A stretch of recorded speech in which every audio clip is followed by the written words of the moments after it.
You mentioned shrimp market, and I read from the report from Beanstalk about climate smart agriculture that you guys focus on the shrimp farming and the rice farming in Vietnam.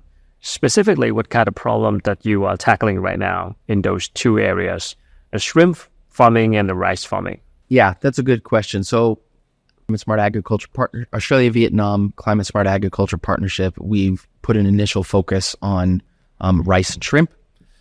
That's in large part because of their outsized impact on climate change and greenhouse gas emissions. Rice in Vietnam is nearly half of Vietnam's agricultural emissions by itself. And that's a lot. And that's all because of something that is pretty simple for the most part. It's because you have sitting water, because you flood your fields. And that provides an environment that basically it enables methane-producing bacteria to emerge. So a huge priority for Australia, for Vietnam, is around using less water and using practices like alternate wetting and drying. These kind of practices have been around for a really long time. The challenge is not knowledge. The challenge is about the business case for it. It's about where's the money that comes from doing that better. Right.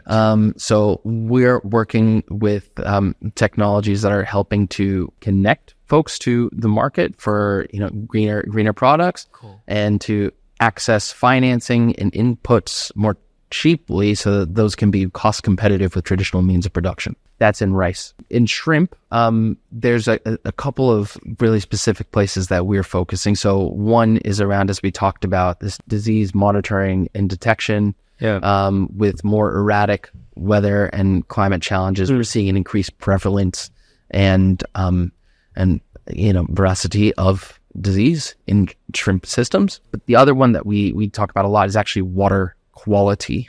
There's a lot of waste that's produced in shrimp and aquaculture systems. Right. That usually it contributes to waste in local waterways and to lower productivity and yielding systems.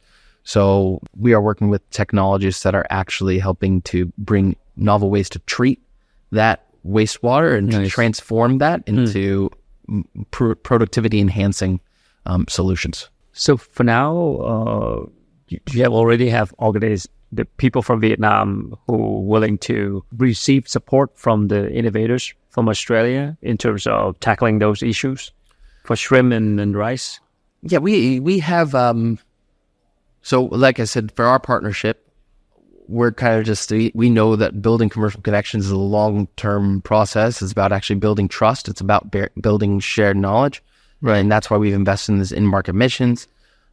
We have 20 leaders coming from Vietnam, mostly CXO level individuals and director levels at Ministry of Agriculture and Rural Development who are joining us to get more exposure and to start some of those tech transfer conversations with Australian agtech startups and innovation partners. So that includes several of the largest rice processors and shrimp processors in Vietnam's ecosystem who are coming to join.